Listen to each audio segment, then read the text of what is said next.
Assalamualaikum warahmatullahi wabarakatuh. Puji sareng syukur mangga urang dihaturkeun kehadirat Allah Subhanahu wa taala. Teilap Bapa miwah Ibu guru anu kusim abdi dipika hormat sareng rerencangan anu kusim abdi dipika cinta. Sateacana tepangkeun wasta Punia Erniawati di kelas 11 IPS hiji. Para hadirin anu kusim abdi dipika hormat, dina kesempatan ieu sim abdi bade ngaduwikeun hiji pidato atau biantara anu nyandak judul pentingna ngalestarikeun budaya bahasa Sunda di kalangan remaja atau budak mora di Jawa Barat.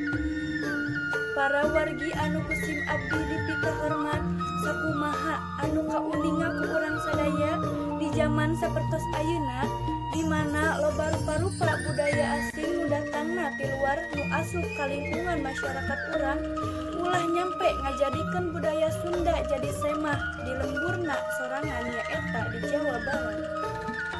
Urang kedah saluyuk pikeun mikadeudeuh kana bahasa Sunda, guyub akur sauyunan ngahiji sapamadegan pikeun ngamumule budaya bahasa Sunda.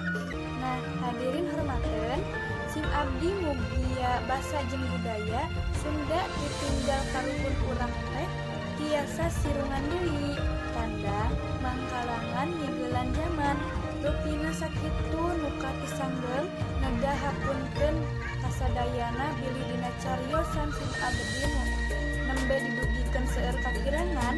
Wassalamualaikum warahmatullahi wabarakatuh.